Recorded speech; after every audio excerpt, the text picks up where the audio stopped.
Hello friends. तो जैसा कि इसके पहले वाले ट्यूटोरियल्स में आप लोगों को कुछ ना कुछ डाउट रहा होगा, मुझे भी डाउट था। एंड आज के डेट में सारे डाउट्स क्लियर हैं। और जब भी आप ज्वाइनिंग कराने आओ तो सारे डॉक्यूमेंट्स आप लेकर आओ, क्योंकि यहाँ पर आप प्रॉपर नॉलेज देने वाला हूँ, एक दिन का भी छूटने वाला नहीं है।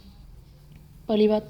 दूसरी बात ये बता दूं मैं कि अगर आप वीडियो देख रहे हो तो अगर अपने दोस्त हो यार जो भी हो उनको भी शेयर कर दो, ताकि वो यहाँ पर आकर अपना टाइम वेस्ट ना करें। जैसा आप लोगों ने थंबनेल में देखा ही होगा दोस्तों, जो हमारी काउंसलिंग है पोस्टपोन हो चुकी है। और पहले तो हमारी 11 तारीख से उसमें डेट दिया गया था, 11 तारीख से स्टार्ट होगा।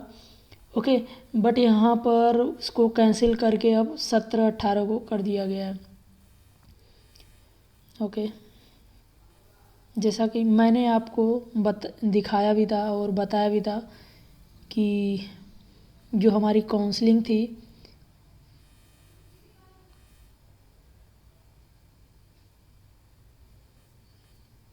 एक मिनट,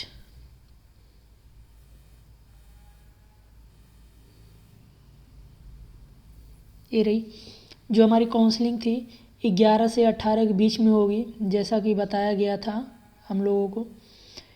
बट यहाँ पर ऐसा नहीं है। मैं कॉलेज गया था। अगर आप अपने घर पर हो तो मैं रिकमेंड करूँगा घर पर ही रहो, क्योंकि अभी तक ये काउंसलिंग स्टार्ट हुई नहीं है, सॉरी ज्वाइनिंग स्टार्ट हुई नहीं है। काउंसलिंग तो हो ही चुकी है, अलाटमेंट लेटर भी मिल गया है। और ज्वाइनिंग जो है केवल 17 और 18 को 2 दिन केवल होगा, जैसा कि कॉलेज वालों ने बताया। ओके, तो चलिए एक बार मैं स्लिप एक बार दोबारा आप लोगों को दिखा देता हूँ। यहाँ पर मेंशन है date of admission is from 17/11/2020 to 18/11/2020 in KGMU in the claim centre KGMU Lucknow. जहाँ पर हम लोगों का एडमिशन जो हम लोगों का अलाटमेंट हुआ था, काउंसलिंग हुई थी, वहीं पर भी हम लोगों का ज्वाइनिंग भी होगा, बट केवल 17-18 को होगा, जैसा कि आज मेरे को बताया गया मैं जब कॉलेज गया था। ओके, तो ज्वाइनिंग हो नहीं रही है। ये क्लियर हो गया कि 17-18 केवल 2 दिन होगा, तो 17-18 को आना मस्ट है जिन लोगों को KGMU गवर्नमेंट कॉलेज मिला है। दूसरी बात कर लेते हैं हम हॉस्टल फ़ीस की। कुछ लोगों ने कमेंट भी किया था कि जो हॉस्टल फ़ीस है सिंगल सीटेड रूम और डबल सीटेड रूम के कितने DD बनवाने हैं। तो यहाँ पर मैं आपको क्लियर कर दूँ, मैंने जैसा कि वहाँ पर पूछा उन लोगों से, उन लोगों ने डायरेक्टली मना कर दिया कि आप लोगों को सिंगल सीटेड रूम अलाट नहीं किए जाएंगे, सिंगल सीटेड रूम नहीं दिया जाएगा। ओके, और जैसा कि लिस्ट में दिया गया था सिंगल सीटेड रूम की प्राइस भी कुछ लोगों ने उसका DD बना भी रखा है, लेकिन जब मैंने उनसे पूछा तो उन्होंने कहा कि सिंगल सीटेड हॉस्टल नहीं मिलेंगे, डबल सीटेड ही हॉस्टल अलाट होंगे सभी फ्रेशर्स को। ओके, तो जिन लोगों ने DD बनवा लिया वो क्या करेंगे? जिन लोगों ने दोस्तों, जो आप लोगों ने अगर DD बनवा लिया है तो आप अगर अपने अकाउंट से बनवाया है तो कोई दिक्कत नहीं है, आप जाकर बैंक में जाओ, DD दो। आपके जो पैसे कटे थे DD से वो पैसे आपके बैंक अकाउंट में डिपॉजिट हो जाएंगे, कोई दिक्कत नहीं होने वाली। फिर दोबारा आप जितना का चाहो उतनी की DD दोबारा अप्लाई कर दोगे तो हो जाएगा। यानी आपका अकाउंट है तो आपके अकाउंट में पैसे आ जाएंगे। अगर किसी दूसरे का अकाउंट है तो उसी के अकाउंट में पैसे दोबारा आपको डिपॉजिट करने पड़ेंगे, उस DD को ले जाकर उस बैंक में देना होगा जहाँ से आपने DD बनवाया था।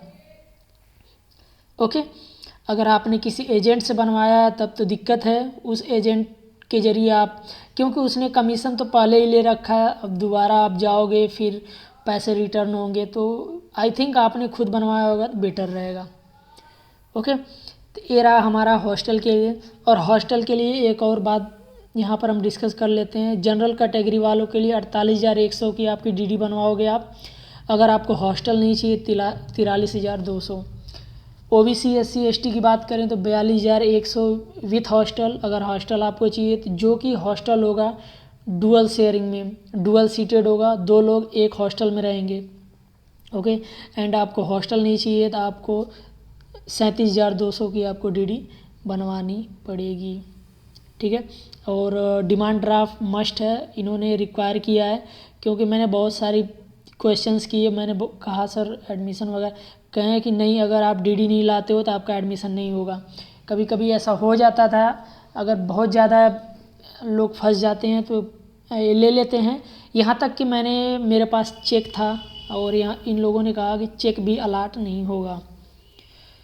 ओके, तो आई थिंक इतना क्लियर हो गया होगा आपको। अब डेट कब आपकी ज्वाइनिंग होगी और हॉस्टल फीस कितने की डीडी बनवानी, ये क्लियर हो गया होगा।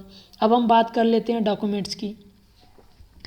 तो डॉक्यूमेंट्स में हम इसके पहले भी बात किए थे, ओरिजिनल अलाटमेंट लेटर, जैसा कि आप लोगों को मैंने पिछले ट्यूटोरियल्स में दिखाया था, ये रहा अलाटमेंट लेटर। इसको आपको ओरिजिनल भी ले जाना है, प्लस आपको इसकी 2 कॉपी भी ले जानी है और दोनों फ़ोटोकॉपी पर आपके सिग्नेचर होनी चाहिए।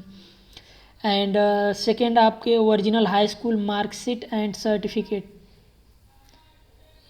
ये आपका सेकेंड ओरिजिनल हाई स्कूल का मार्कशीट एंड सर्टिफिकेट, और इसकी 2 कॉपी होनी चाहिए, दोनों पे आपके सिग्नेचर।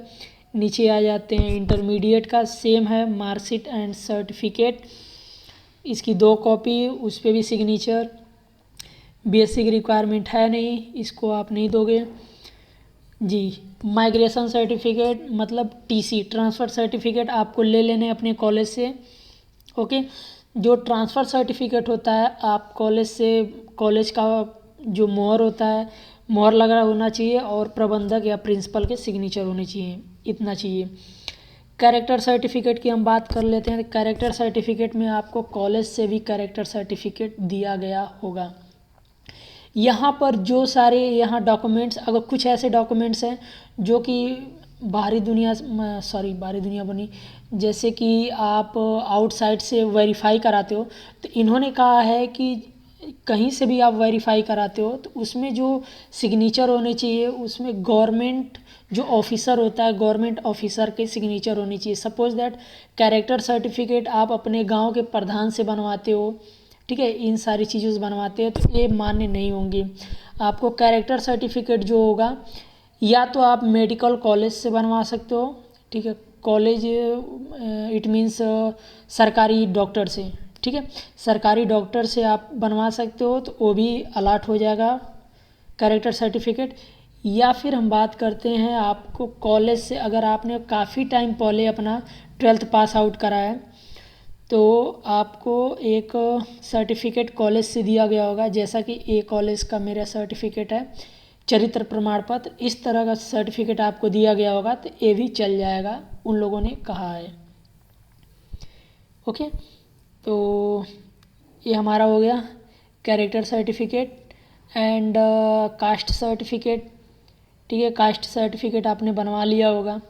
जाति प्रमाण पत्र, इसकी भी 2 कॉपी, जैसा कि आपने यहाँ देख सकते हो, 2 कॉपी सबकी होनी चाहिए और सब पे आपका सिग्नेचर होना चाहिए।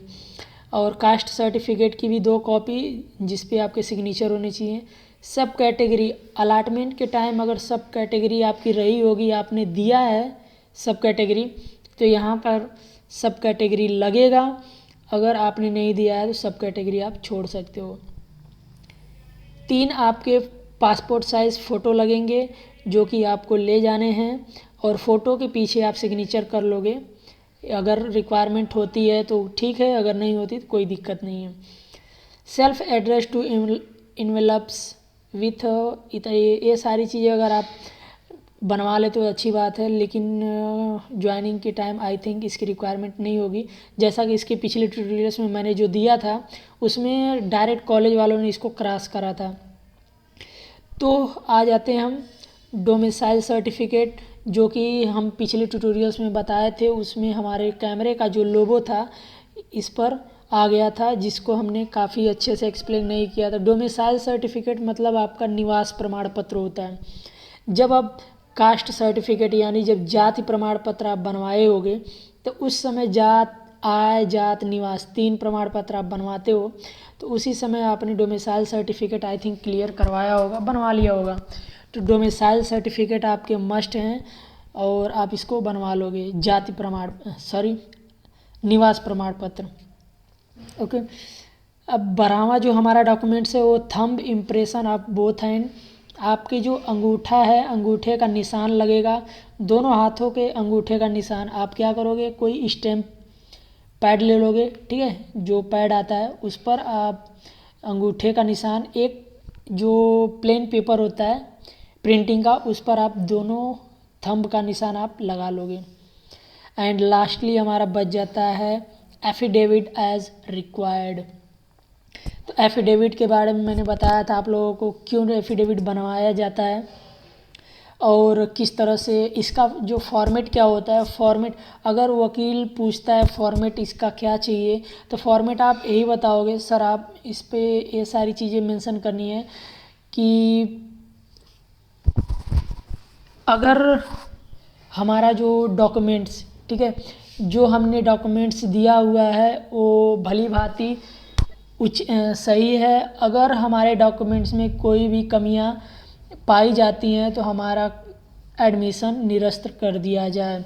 ये होता है एफिडेविट एज रिक्वायर्ड। एफिडेविट में यही सारी चीज़ें होती हैं और इसीलिए एफिडेविट बनाया जाता है। अगर आपने डॉक्यूमेंट्स में कुछ भी गलतियां की हैं, आपने कुछ गलत उसमें दे दिया हुआ है, कहने का मतलब है कि आपके मार्क्स परसेंटेज कुछ कम है, आपने बढ़ाकर उसमें एडमिशन लिया हुआ है, ये सारी चीज़ें अगर जांच होती हैं तो आपके जो एडमिशन होगा वो कैंसिल कर दिया जाएगा। तो ये होता है एफिडेविट का।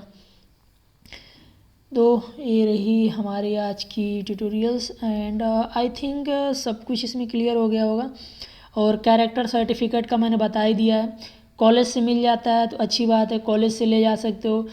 इस अदरवाइज़ आप किसी गवर्नमेंट हॉस्पिटल से, किसी गवर्नमेंट जो हॉस्पिटल होता है वहाँ के जो सरकारी डॉक्टर होते हैं वहाँ से आप कैरेक्टर सर्टिफिकेट बनवा सकते हो, और सरकारी जो डॉक्टर होता है उसका सिग्नेचर होना चाहिए। ओके, एंड दैट्स ऑल, इतना ही है और इसमें और कुछ नहीं है। तो एक चीज़ आपको ध्यान देनी है, 17-18 को केवल काउंसलिंग होगी 2 दिन, और उसी के टाइम आपको आना है। उसके पहले आप आते हो तो काउंसलिंग नहीं होगी। मैंने काफ़ी ज़्यादा उन लोगों से बात करी है और कहा है, तो उन्होंने कहा नहीं ऐसा नहीं हो सकता, आप ज़बरदस्ती थोड़ी करवा सकते हो काउंसलिंग। 17-18 को होगी काउंसलिंग, आप तभी आओ। तो आपको आप काफ़ी डिस्टेंस आपका ज़्यादा है तो आपको आने की ज़रूरत नहीं है, आप 17-18 को आ सकते हो। सो दोस्तों आज के लिए बस इतना ही। सो मिलते हैं नेक्स्ट ट्यूटोरियल्स में, तब तक के लिए goodbye and take care.